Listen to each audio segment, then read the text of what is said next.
E aí, pessoal, tudo bem? Gostaram do meu cabelo de domingo de manhã? É...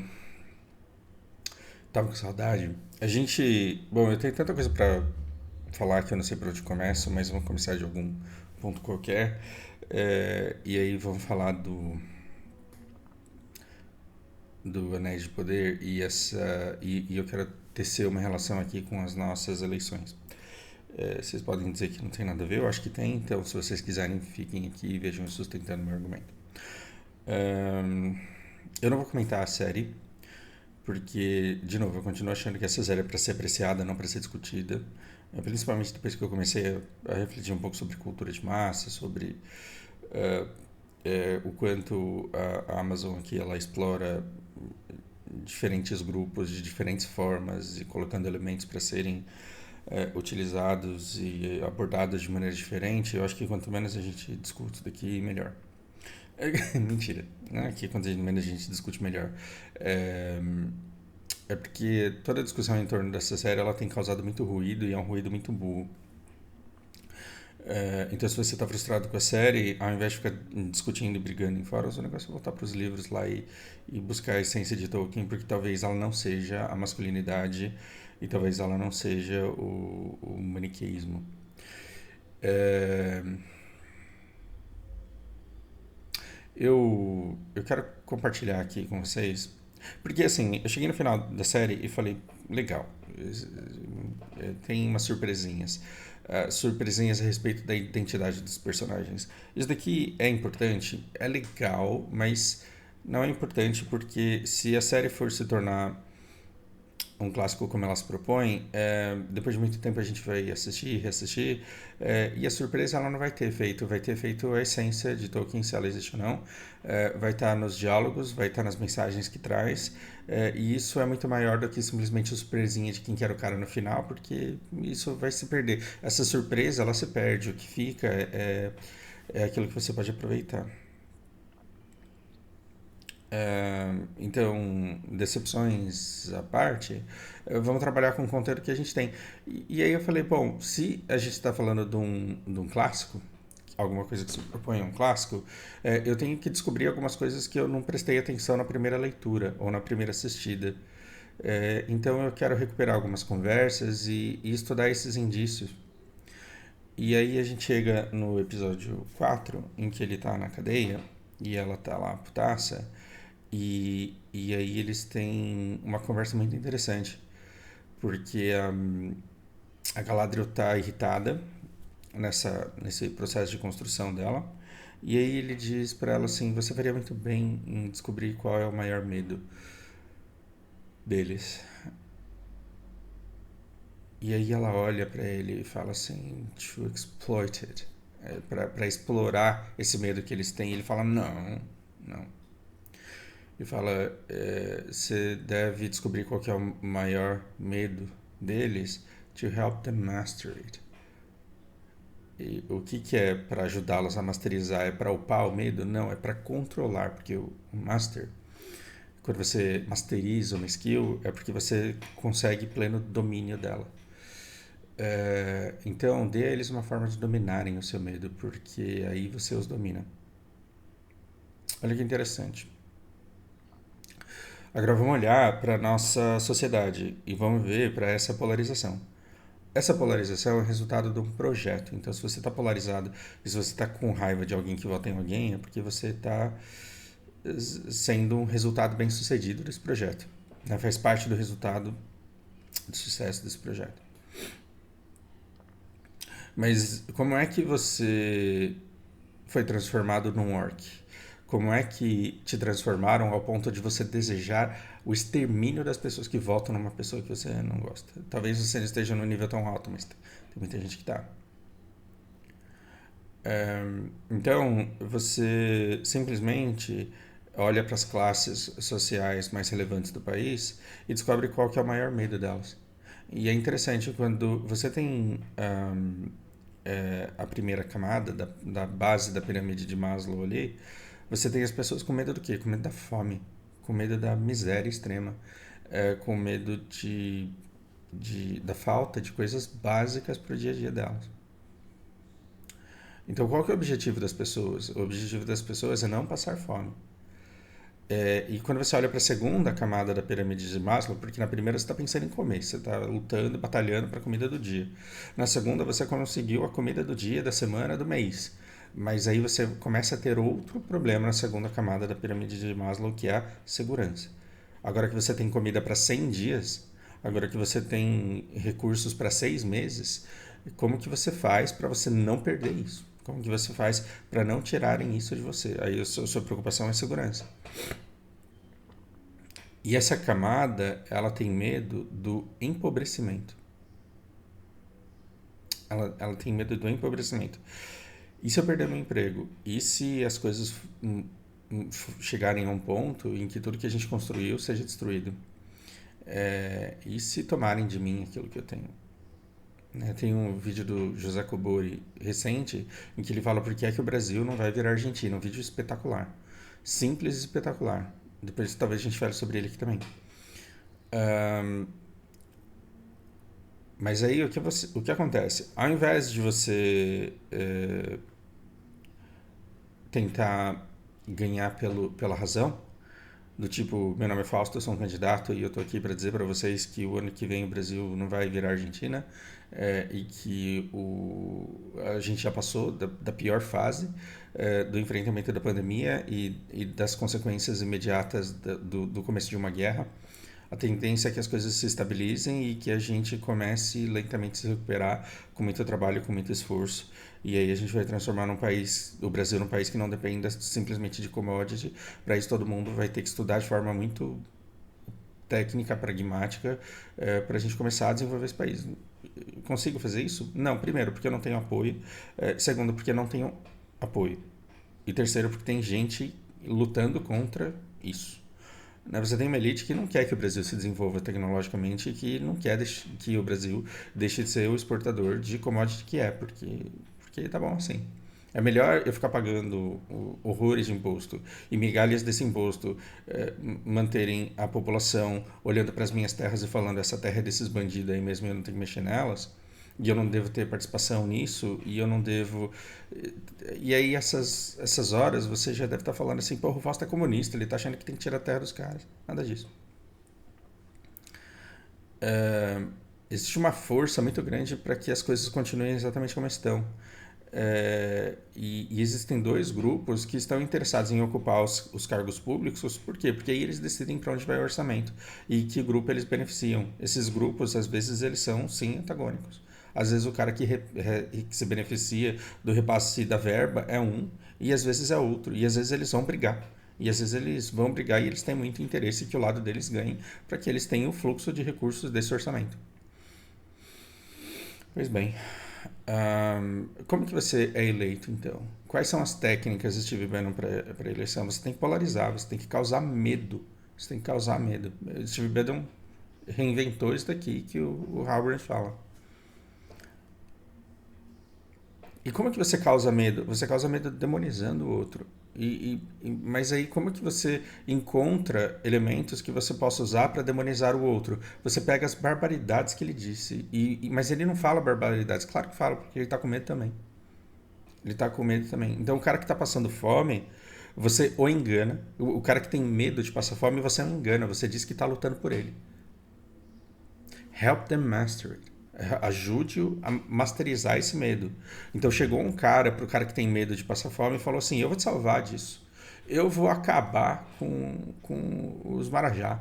Eu vou acabar com os fazendeiros. Eu vou acabar com esses caras que te mantêm na pobreza. Porque todo mundo tem direito a comer. Então você pega uma vítima que tem medo de passar fome e você a afasta da fome. E quando você a afasta da fome, você permite que ela lide de forma mais natural com atrocidades do tipo: vou acabar com os fazendeiros, vou acabar com os empresários, vou acabar com os...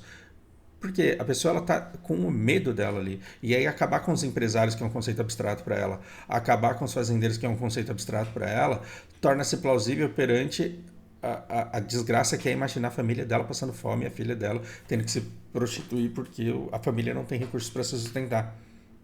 Entende? Então, o cara fala: não, eu apoio você, eu defendo você mesmo. E do outro lado, o que que tem?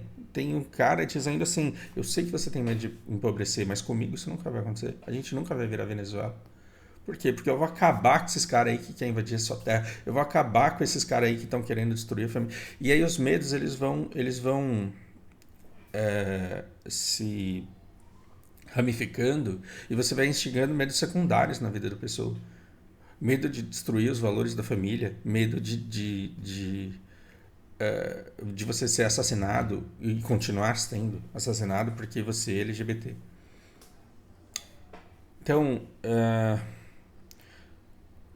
nessa coisa de você estar com medo, escutando uma pessoa que está te afastando do seu medo e apoiá-la nas atrocidades que ela pretende fazer para te salvar desse mal maior que você enxerga, você dá combustível para o outro. Você está vendo como Lula e Bolsonaro eles se retroalimentam? Então, ontem o Jack, ele com tanto medo de. Cara, ele vê tanta família passando necessidade, tanta família passando privação. Ele olha para os números e ele vê que tem 54 milhões de famílias que não têm um lar para morar. E ele tá tão engajado nos canais que ficam afastando ele do medo e mostrando soluções para o país, que ele chega no Facebook dele e posta: se você vive de renda de aluguéis, eu quero que aconteça merda na sua vida. Eu desejo tudo de ruim para sua vida.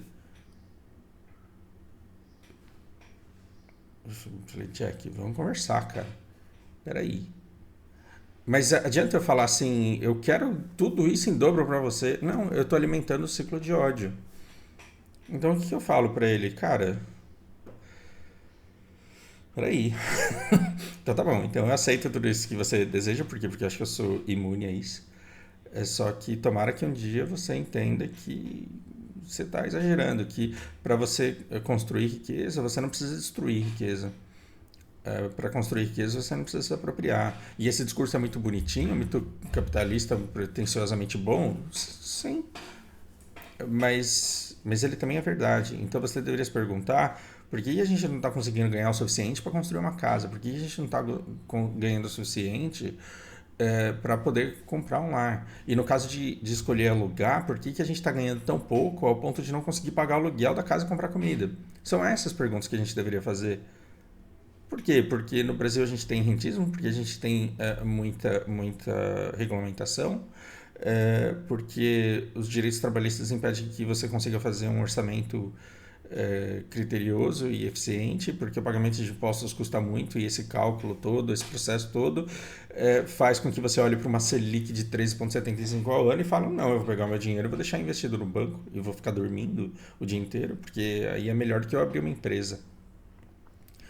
E se eu não tivesse a opção de Selic, rentista, se eu não tivesse outras maneiras de fazer dinheiro mais fácil, talvez eu quisesse empreender e talvez esse meu capital ele gerasse riqueza. É sobre isso que a gente tem que conversar, não é sobre sair tacando fogo em casa ou desestruturando a sociedade. Mas por quê? Porque esse cara ele chega muito convicto de que o artigo 6 da Constituição ele te garante moradia, então pronto, você tem que ter moradia, acabou. Em momento nenhum você para refletir sobre a lei. Em momento nenhum você fala assim, cara, não é porque a lei existe que ela é justa. E aí você escreve uma Constituição brasileira falando assim, toda pessoa tem direito à moradia e à saúde. Parabéns. Mas imagina Age of Empires. Você já jogou Age of Empires? Eu tô viciado nesse jogo. O 4 é espetacular, é tudo que eu queria quando era criança, adolescente. É um abraço à criança que eu fui. Na criança que eu fui. Você começa Age of Empires e você tem uma bush lá com umas frutinhas, você tem umas ovelhas e você tem árvore em volta e você tem umas minas de pedra e de ouro. E você começa com cinco personagens, com cinco é, aldeões e um scout, um cara, um batedor, né? E você não tem mais nada. Do que eles precisam? Eles precisam dar os primeiros passos da civilização. Eles precisam cortar madeira, pegar essa madeira, construir uma casinha e depois cortar mais madeira, construir um moinho. Aí eles vão lá e começam a matar os animais, aí começam a acumular comida. Com essa comida eles conseguem atrair mais aldeões. Aí mais aldeões vão trabalhar, vão começar a fazer fazendinhas. Aí eles começam a construir quartéis, começam a criar soldados para quê? Para proteger aquilo lá. O que envolve todo esse processo para que você saia de 5 aldeões e chegue a 200 habitantes, sendo, sei lá, uns 60 aldeões, 80 aldeões e uns 120 soldados, porque você precisa se proteger do outro e nesse processo atacar e tomar o que é dele. O que você precisa? Você precisa de muito trabalho. Então, quando você chega e escreve no artigo todo mundo tem direito à moradia e à saúde e ninguém deve passar fome, isso é muito bonito. Mas isso não gera riqueza. Não é porque você colocou na lei lá que todo mundo tem direito à moradia que vai spawnar casa para 200 milhões de pessoas. O problema não é só falar assim, por que é que o cara tem 3 casas? Então o pai dele deixou 3 casas para ele e ele só precisa de uma. Então vamos tacar fogo nas outras duas, vamos entrar nas outras duas. Eu tenho uma irmã esquizofrênica e eu tenho uma filha autista e eu não vou viver para sempre. E quando eu morrer, o Estado não vai ampará-las. O Estado não vai chegar para as 3 mulheres que eu tenho em casa e falar aqui, toma aqui o dinheiro para os boletos do mês, porque sim, porque o Fausto morreu. Não vai fazer isso. Então o que eu vou fazer? Eu vou deixar uma renda que vai manter a dignidade delas depois que eu partir. Aí você não pode chegar e dizer, Fausto trabalhou a vida inteira, mas eu vou destruir tudo que ele fez, porque não é justo que uma pessoa receba rendimentos de uma coisa que ele comprou e construiu só porque um dia ele trabalhou. Não faz sentido isso. Você deve se perguntar por que é que a imensa maioria da nossa população não tem oportunidade de trabalho para construir também alguma coisa caso eles queiram. Esse é o processo. E isso é uma coisa lógica, ou seja, a gente consegue conversar isso em 10, 15 minutos, mas eu devo estar falando isso daqui deve estar entrando pelo ouvido de muita gente, saindo pelo outro, e o cara deve estar falando assim, bolsonarista, bolsonarista, bolsonarista, bolsonarista. O cara que acabou, sendo que o amigo dele acabou de me xingar de petista aqui, de comunista, no começo do vídeo. Mas a gente está falando de bom senso, e a gente está falando que determinadas leis não fazem sentido, a gente está falando sobre por que as pessoas são tão incoerentes no discurso que elas têm. Elas são incoerentes no discurso que elas têm porque elas estão iludidas o tempo inteiro com falsas premissas de que a lei garante a moradia, portanto as moradias existem e as pessoas só não moram porque tem um outro arrombado que está alugando a casa. Então você que aluga a casa, eu quero que você só tenha merda na sua vida. Vamos ver as palavras dele.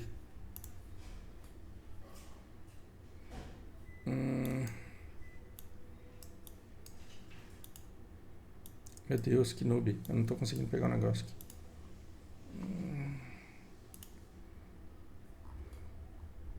Vou tentar preservar o nome, já foi, né? É, desejo que a vida seja sempre cheia de merda.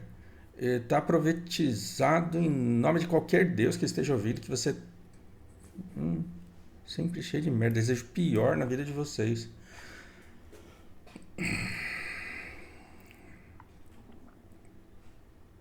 Então, quando a gente fala de bom senso, o cara para chegar num nível desse aqui é porque ele tá com muito medo e esse medo dele tá muito explorado há muito tempo. Então o cara tá sendo exposto a uma elite que tá colocando ele nessa cena polarizada e que tá pegando o medo dele e que tá elevando a 20ª potência. Então tem 50 milhões de famílias sem uma casa própria, vai ter 100 milhões se você não votar em mim. E você tem dias em que você não sabe o que você vai comer no final do dia, mas aí, se você não votar em mim, vai ser todo dia, sim, todo dia do mês, durante 4 anos. Então você tem que votar em mim. Por quê? Porque a gente vai acabar com não sei quem. Aí quando você fala, desejo um monte de merda na sua vida, eu quero que tudo de ruim aconteça, isso daqui é captado, isso daqui é anotado. Aí o outro lado, ele fala, sabe como são os eleitores de não sei quem? Eles querem que isso aqui aconteça na sua vida. E aí o que você faz? Você pega uma fala, um desabafo seu, de um medo que você tem, e esse desabafo ele é usado como arma pelo outro lado que fala, sabe como que é o cara desse lado aqui?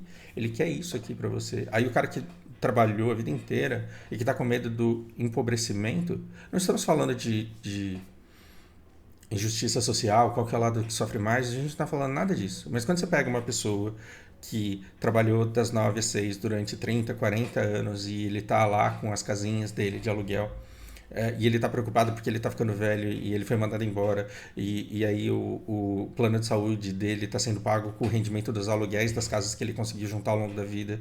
E ele está falando, meu Deus do céu, o dinheiro dos aluguéis paga o plano de saúde e paga a minha comida, mas se eu tiver um imprevisto aqui, ó, se entrar uma infiltração no teto da minha casa e eu tiver que gastar com uma obra para reparar, eu não tenho. Se o meu filho tiver algum problema, alguma complicação, eu não vou poder ajudá-lo. Esse cara, ele tá com medo de empobrecer.